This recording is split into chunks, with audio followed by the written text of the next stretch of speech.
What is your position on brain uploading digital immortality? Would you do it? Have a nice day.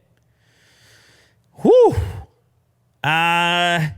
This is the thing where you live forever. They upload your consciousness, all your memories and thoughts, and maybe something happens with it in the future. Maybe you continue to exist in some alternative bio-robotic situation. They upload your consciousness somewhere. You're never gone. You're sort of here forever, whatever you happens to be. Nah, I don't need to. Nah. You know what? I'm cool with things. I'm cool with an end. I'm cool with it. I'm not, I understand the appeal, I guess. Immortality sounds kind of exciting, interesting. But like at a certain point, doesn't everything end? Isn't that part of the deal?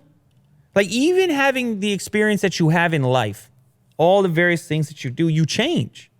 There's things you used to do that you don't do anymore. Why? Why did you stop doing those things? Why did you move on? Why do we ever move on to whatever the next stage happens to be?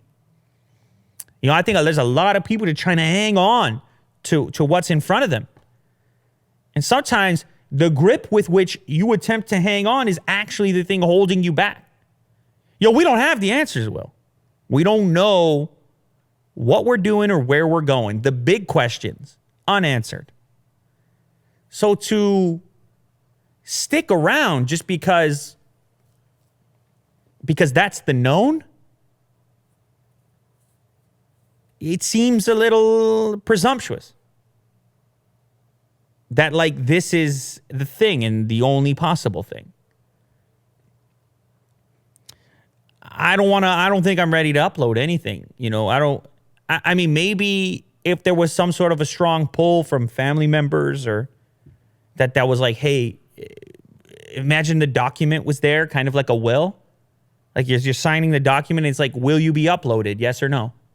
And the family's like, we want to have you uploaded. We want to keep you around, the cyborg version of you. I mean, that would be hard. That would be a real dilemma. Trying to convince them that you want to move along and they're like, no, you could still be here when your body can't. And we want that. And we need that. That's a compelling argument. But I would still argue against it. I mean, maybe I'm old-fashioned, Will, in that sense. But I'm willing to admit there's things I don't know. I don't need to control everything. I like controlling some things. Other things, I leave it alone. Chaos is out there. It's going to be. I control what I can.